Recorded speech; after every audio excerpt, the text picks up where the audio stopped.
only deserve to get participation medal if you put enough effort. And I love the fact that you've explained that, example with your colleague at this basic training. This is the best example of why you get rewarded. You get rewarded for effort. It doesn't mean that you don't have to be the best, but if you put more effort than anybody else, you will and you should be rewarded.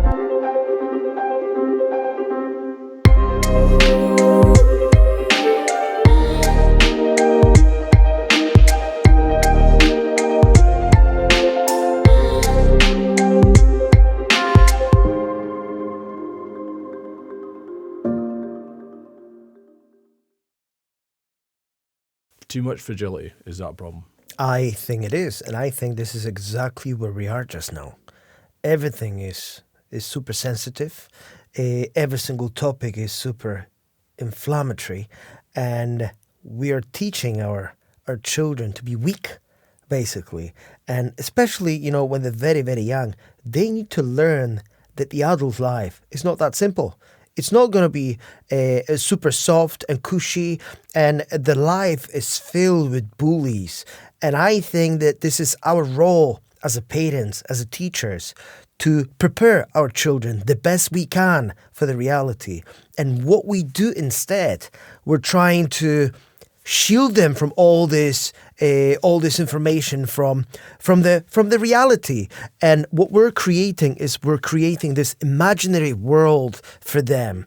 And we're creating these super fragile people who are so keen on complaining, and very often, they're not willing to stand up for what they really believe. And I think that's a problem. That's a big problem, And yes, you do want young boys to be able to express themselves, to express their feelings without, fear of being, laughed at.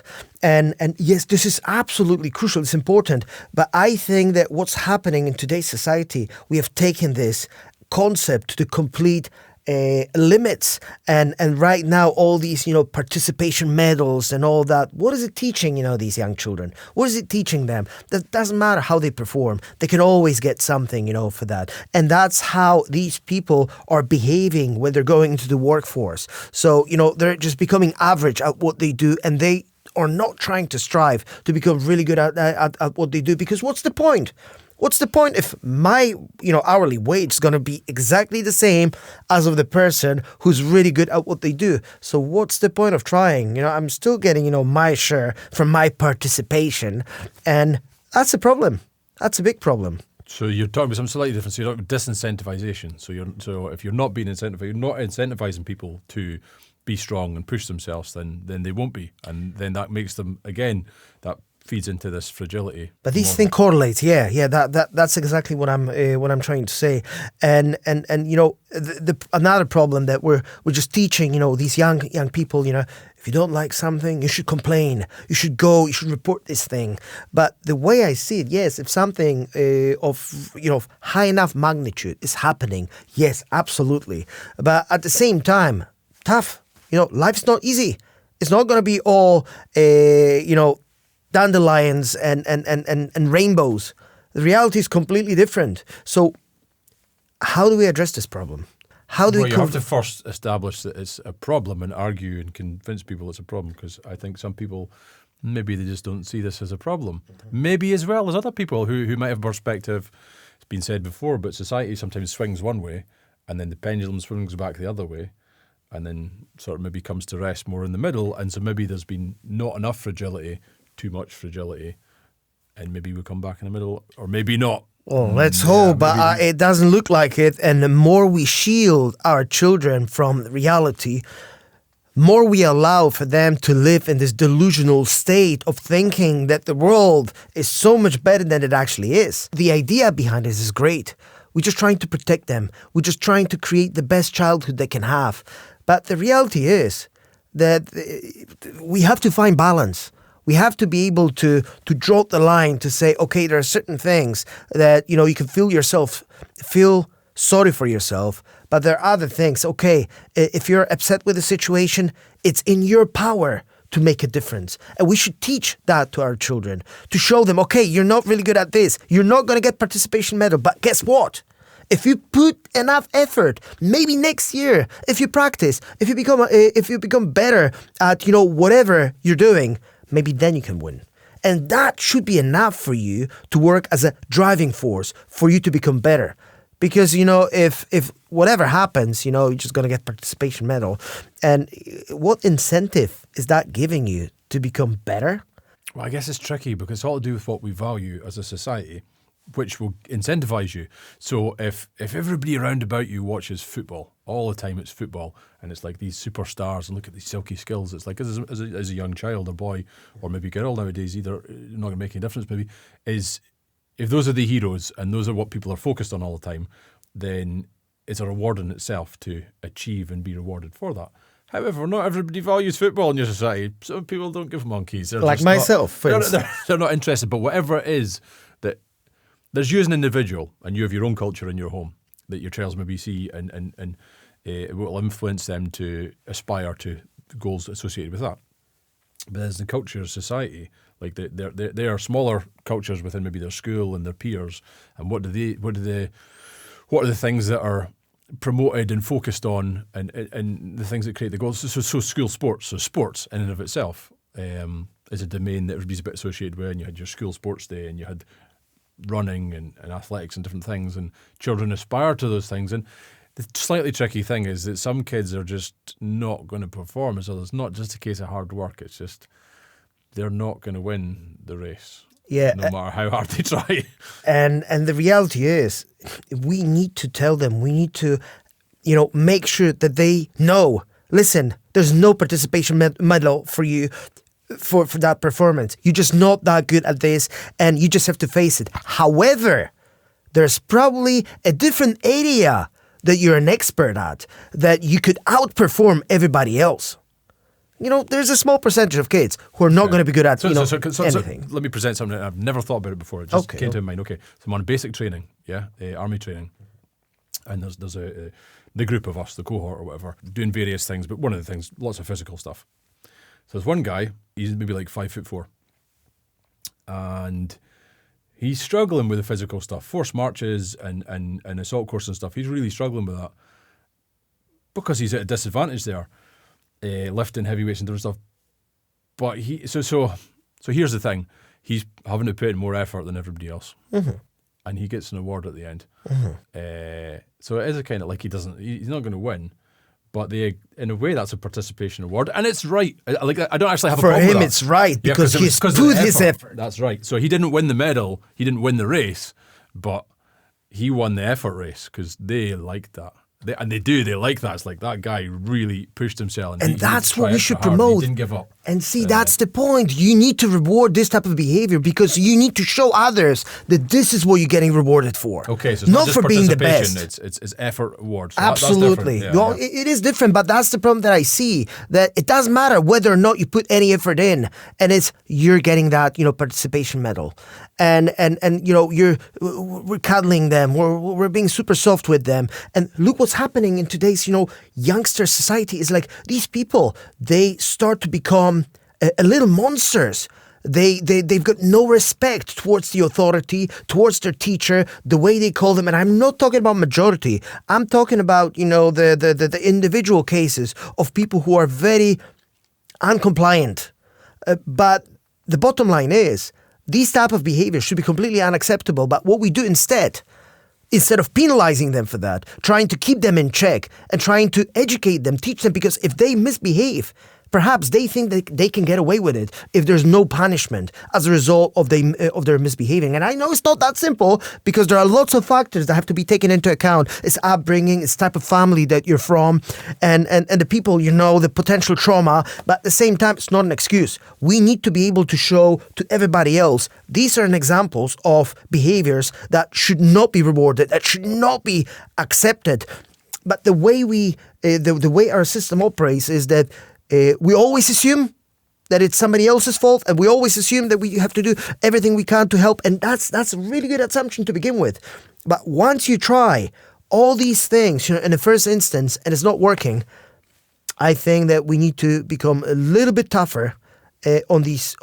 I think you're right, and you've just hit a nerve in me, and I'll tell you what it is. So, what does the fragility, what problems does it cause? Something that I observe, and this is the nerve you've hit with me, is, okay,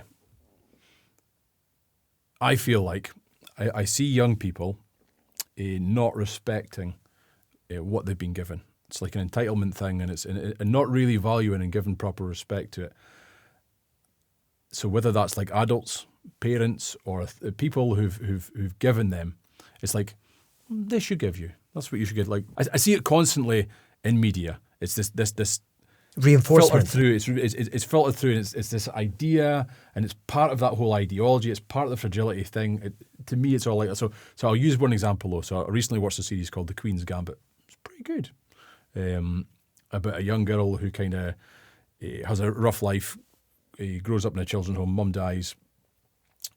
Focuses on chess. That's her outlet. She's given tranquilizers at first. Has a tranquilizer habit, and so she utilizes drugs and alcohol to kind of forward her concentration on building up her chess skill. And something a little bit dodgy, but promoting the idea that that's going to work out as a success rate. Like maybe if it was your route, but if that's an option you're going to take, like that's maybe not the best route to success. Anyway, one thing is there's this recurring theme that I find is like it's an underappreciation of what you're being given, and it's just like it's like, oh well, that's what adults and parents, like that's their job, they should just give this to you. And I see it with young people as well. It's like a lack of respect. Yes. And maybe that's a swing of the pendulum, because before, maybe in society, it was all about your parents, and it was like constantly reinforced to people. It's like, oh, think about your mother. Like, think about what we as your parents, we sacrificed to bring you this world. I mean, it's like That's the opposite. that, and like maybe that, like you're playing that a little bit too loud there. Turn that down a bit. That's a bit too much. You're trying to get too much out of that one. Like, take it easy. That is your job to some extent. Like, there is a truth there, but then the opposite end of that spectrum is just like that entitlement. It's like, you should just do this for me, and it's like, well, that's extremely unhealthy, and like the world maybe doesn't work that way, and nobody actually has to do anything for you. And it's like, well, and I don't want you to have to find that out the hard way. It's not a case of like, I'm offended by you, so I take a slap. It's not that. It's more like, that's just not a good model for success, because that's not how life works. And we need to reinforce that the reason why we think the way we do is because we care about our children. We want them to be really capable and prepare for the adult life. And we will be relying on them in the future. So whatever we teach them right now, that's how they will be acting in the future. And, if we teach them that, there's no need for you to have respect towards others, is that, do you really think that they're suddenly going to turn 16 or 18 and they'll suddenly change, they'll understand? They won't. Life will teach them. But the question is it going to be too late for them? And the problem is, we see this more and more. There's this, culture of complainers.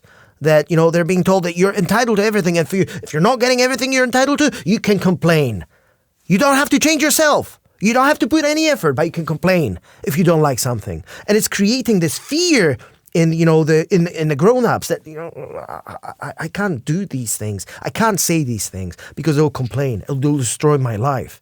And that's what's really, really killing me, that I really don't want to spoil our young generation. But I think it's getting worse and worse. Plus, these, government policies that being, completely ridiculous, and extreme, so extreme that I think that not enough people are talking about, and not enough people are even think that they're allowed to talk about it. This is one of these, taboos that, we just have to leave it as it is because it's for the best. And I think that more people should stand up and should say, well, listen, if I want my child to succeed, sometimes I have to be tougher on them. Sometimes I have to tell them that, sorry, you didn't put enough effort. You're not going to get participation medal. However, if you put effort, if you work hard enough, maybe next year you can win a medal. If you're not good at it, that's fine. No, there are other things. But the key point is you have to start thinking in the way that it's all up to you, not up to others. It's not that someone's going to hand anything to you, that, everything, that you're entitled to everything. No, it has to come from the inside, You have to be able to start thinking that everything that you can achieve in your life is within your within you, and you can't expect to get everything and to complain your way out of every situation.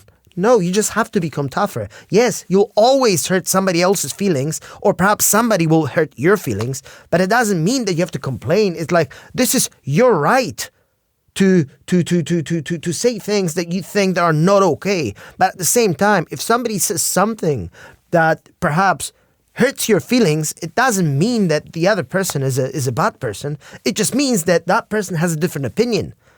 And we have to embrace it. We have to allow these youngsters to be more open-minded, to be more willing to say what they think, but at the same time to respect others, which is probably one of the biggest problems, especially in schools. You can tell that these incidents of pupils misbehaving or swearing at teachers. This is something that would be completely unacceptable. When I was growing up, and none of us would even think for the moment to say these things, because there was this innate respect that we had towards them.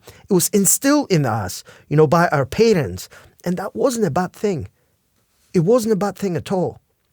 And these days, teachers are like little victims, standing there. They're trying to teach others, but they know that they can't even raise their voice, because if they do, then somebody will make a complaint that the parent's going to come, they're going to lose their job, and it's... Maybe in the worst case scenarios, yeah. But so at the end of the day, you're an individual. So you can recognise these things, but how do you change them? You don't have control over the whole society. It's too big. But you can still do your own little part. And I suppose... So I'll go back to another movie. Did you ever watch the movie WALL-E? About the little robot. Yeah, the little robots. It's set in the future, and like humanity is drifting through space, and they're on this spaceship, and they're looking for the planet where they can... that's their hope. It's a bit... Yeah. So anyway, there's this little robot, and he's doing all the work. And these guys have got super lazy. They've become really fragile. They don't use their bodies. They just like float about on these little platforms, and it's all like at the fingertips, and they're not designed for life. They've become so fragile. And the outcome is they have to change. They have to become less fragile. They have to start using these muscles they've not been using. And Wally's the guy who's doing all the work, and the hope at the end is this little plant, this little seed, which was almost gone. It's like, as an individual, that's what you have. You are a seed. You are a plant. It's like, okay, it's not much, but that's the only hope you have, that you plant this in the new world and that it grows to the future. So I think it's a kind of it's an analogy really for the fragility thing, maybe. But what we're doing, we're actually creating a weak human beings. We're creating human beings incapable of making a big changes, in my opinion. Because if we invest our time, and sometimes if we are harsh, perhaps, for the right reasons, these young people will become more anti-fragile when they grow up. And more anti-fragile they are, better they will become at achieving, whatever goals they desire. Because they're not going to be looking for an entitlement. They're not going to say, oh, I deserve this, I deserve that, you need to give me this. They will know that I have to work, I have to earn the keep. I have to put my own effort to achieve. And this world is designed to reward people like that. And it seems like, we're missing the point. We're not teaching our children, that this is the way an adult world operate. You get rewarded for the effort that you put in, not only because you participate in something. I guess the challenge is, if I'm going to push against that, I'm trying to take the point of view of somebody else who disagrees with us. So if I try and take on that point of view, again, it ties into this argument. It's like it's all a social construct. And so there's the world, there's nature, but there's also the world that we create. We decide what the rules are. It's a social construct. And so what succeeds or what fails, it's down to how we decide what the rules are. And there's a truth there. It's like, how do you govern it? Do you have which system do you choose to implement? What are your rules? That's the basis of your culture and your society and your shared social contract. And so, yeah, if you could create one in which it pays to be fragile. But hard work pays off too. In Big the long time. run, I suppose the scary thing is that's well, we would probably, I think, have a concern there that in the long term, that's not a good strategy for future generations. That's true. You get And off that ship at some point. I worry that ship had sailed by now. And I think it's only a matter of time for the situation to get to the point it's going to be so bad that ultimately it will have to change. But I think that we don't have to wait for that. I think that it's within our power as a parents, as a teacher, to try to instill these values in the youngsters and try to tell them from fairly young age. I'm not talking about 6-year-olds, but if they're old enough to understand these things, that you have to know that the world is filled with bullies, and you're not entitled. You don't get things for nothing. I know that our system is trying to teach all of us, trying to convince all of us that this is the way it is. But I think this is a completely wrong approach. I think we need to teach them that everything is within your grasp.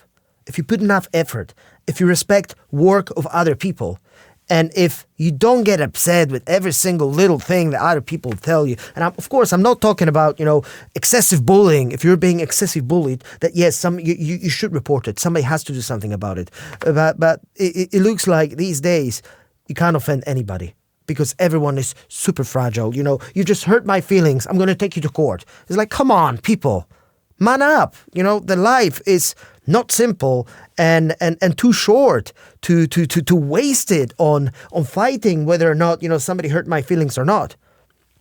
Well, the danger is there as well is that you become less empowered because you give away your power when you complain to somebody else. You give them your power and you say, sort this out for me.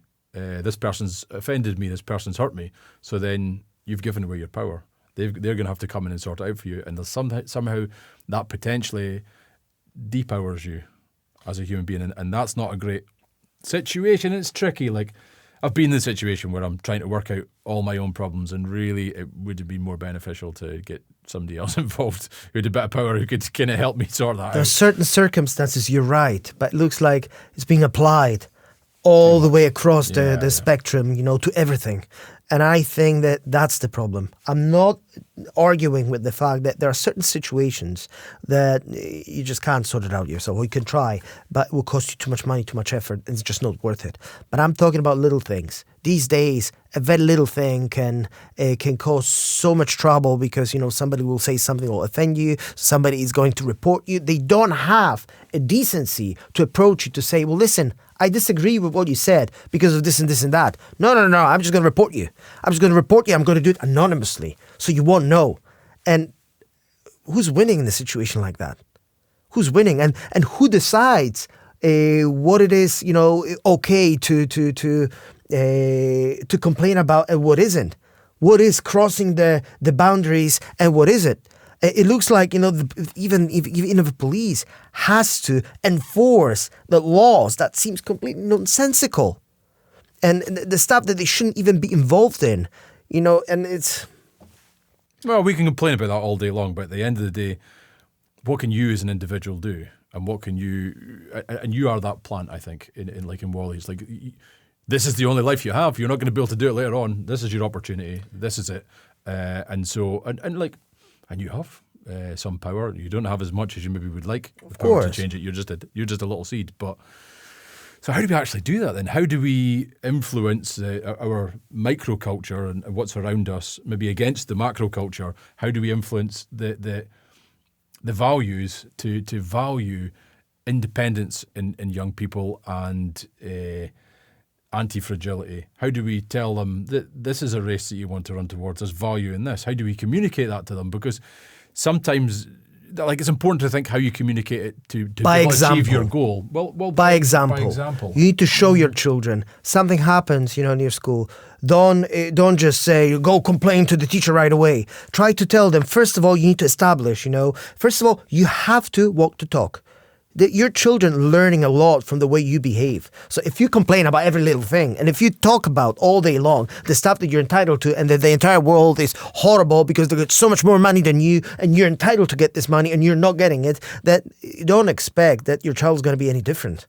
And, if something happens to your child at school, talk to the child. Find out exactly what happened. I know there's going to be an individual bias, but rather than, going guns blazing, and making a formal complaint to school, try to explain to them, well, listen, this is how the world and life's going to work. There will be people who are going to be unpleasant, who are going to be horrible. And, I know if sometimes situations too hard, you do have to complain. But oftentimes, you're just going to have to suck it up. It's tough. I get offended all the time. I don't make a big deal out of it. It is what it is.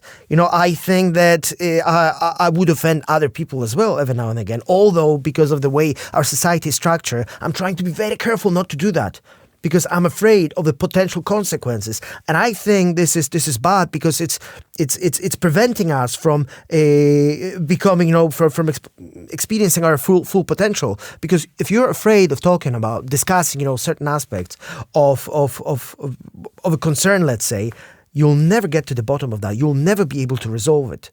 And that's what we are creating. We're creating these monsters, so to speak, sometimes. Not oftentimes, but sometimes. And people are getting to the point of abusing the system to its maximum. Maybe I'm being too harsh. Yeah, I'm not going to say that we're creating monsters. I think that's too harsh. I think we're going to. I think there's lots of good things about young people as well. Well, there's concerns. There's monstrous concerns.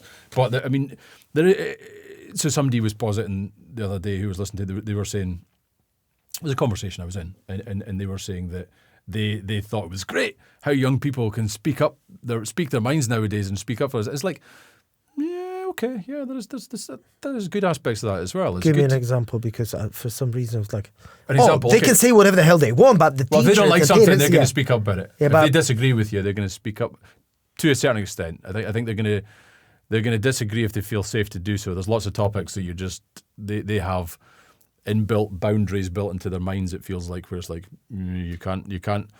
That's just like a no-go topic, whether it's race, gender, any of this stuff. It's kind of like there's alarm bells go for them, and they just feel uncomfortable in that area. But too many children these days are just becoming very, very rude, completely disrespectful, because that's the way they're being allowed to behave in schools, because teachers have no authority, have no power. And the problem is, we can't say anything to these children because we don't want to hurt their feelings. The problem is, they're going to turn 18 and they will have to participate in the world. And if nobody ever told them before that this type of behavior is completely unacceptable and you're going to become completely ostracized for this type of behavior, we're setting them up for failure. I don't know, Marius. I don't know if they're becoming much more rude. I'm not okay. So let's rewind in to try and get a big contrast. 100 years ago, kids were way politer than they are now. Like, undoubtedly, there's like such a big disparity between those generalizing between the kids and between the way they interact socially. You would perceive that there was a bigger rudeness in the kids nowadays. Probably not all that's bad. Go back long enough, and it's like children should be seen and not heard. So it's like they don't even have a voice. So now they do have a voice. So they've got more. It's not that they weren't being rude in their heads before. It's just that they weren't allowed to participate. Whereas now they're allowed to participate. And this part of me really likes that, because I want kids to be part and to be able to participate. So, but being a child, there are certain lines that you shouldn't be crossing. There is a certain level of respect that you should give to adults. And there are certain things that you're not allowed to say. And these days, it spreads like a wildfire. One pupil behaves like that, and everybody else around witnessing it, and they think, okay, this is acceptable. There's no backlash. He can get away with it. So if he can get away with it, I can probably too. So I'm going to be disrespectful towards that person. And that's the thing. I'm looking at it from the societal standpoint as well. We're creating people who are, yes, you could say, more open-minded. They can say more, and there's a reason for that, because there's no backlash. And what about lack of respect? If if any of these teachers these days would disrespect some of these pupils the way they disrespect them, they'll be complaining right away because they know their rights. What about the rights of the educators? What about the rights of the parents? As a parent, it is your right and it's your responsibility to create the best version of a child that you can. And that should be the bottom line. But what can you actually do? So you can speak to your blue in the face and tell kids, this is what you should be doing. You should be doing this, and like that doesn't work. We know that from experience, two from past. It's like that's just not a good model. It's not that this sort of do what I say, not as I do. So you've already covered that. You're like, well, do be the person, model it for the child so they can see. And I think you're absolutely right there. I think it's really good. Part of it is about what we tolerate. So. What do we tolerate as a society? What values do we pin up? What do we say like, no, we don't tolerate that? Like so we are shaping children in that way. How do we get involved with that when we're just us? We're just like an individual. Like that's a challenge. We have to talk to our children and each other. Yeah, and sort of and say things and not just accept like, oh well, here you go. Oh, I don't. I'm gonna go a dangerous one there. Here you go. Put this mask on. But whatever it is, that's maybe a flippant one, but whatever it is like just a toleration, an unthinking toleration. Is just like an acceptance, like, oh, I'm authority. I'm a man in a white coat, and the men in the white coat have decided that this is what you're going to do, and just accept it. Even if you don't really know and believe in it, it's like it's your personal responsibility as a human being, as a member of a wider society to like think about these things. That's the whole ethos of democracy. That's why you get a voice. So why do you deserve a voice? Justify your voice.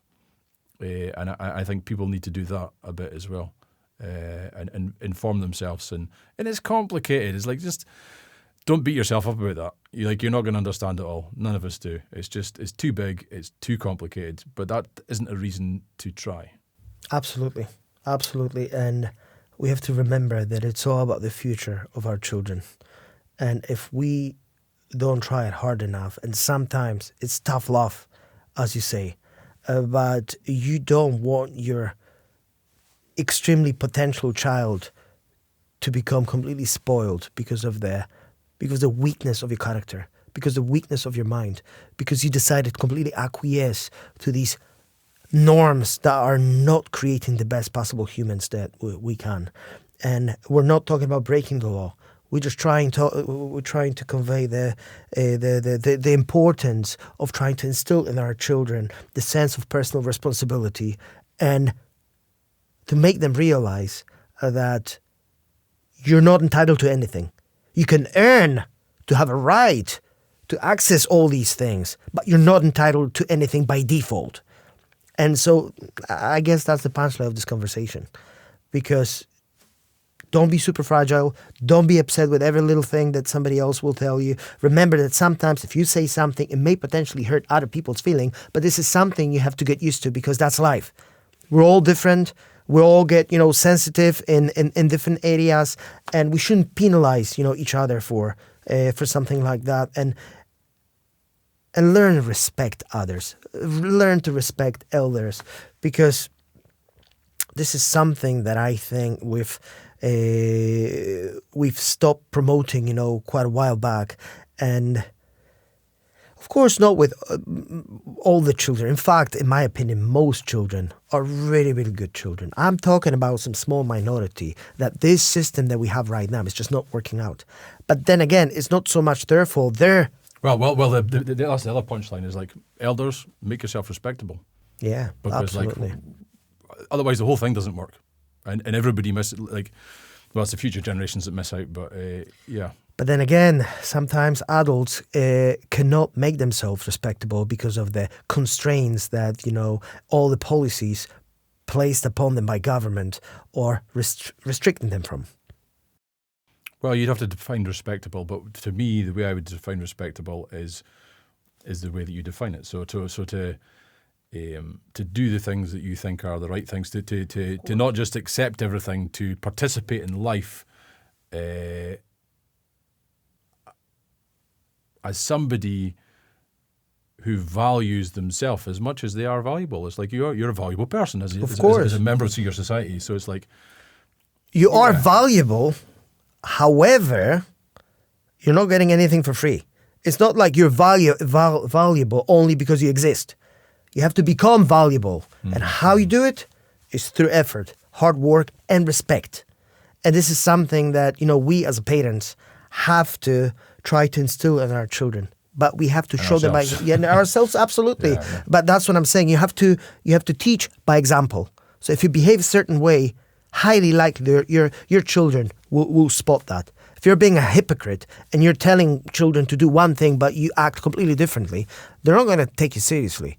So yeah. It's a difficult equation to solve, and It I is. would definitely not want to try and portray that like just do what Ben and Mario says and just do that. No, of course it's not not. easy. It's just like there's some important things to Yeah, to and look this is at, our that's all. point of view at the moment. It changes all the time. However, there are certain things I don't think will change. I don't think so, I no. think that in terms of respect and a sense of responsibility, I think this is something that our young generation is lacking these days. And it's not their fault.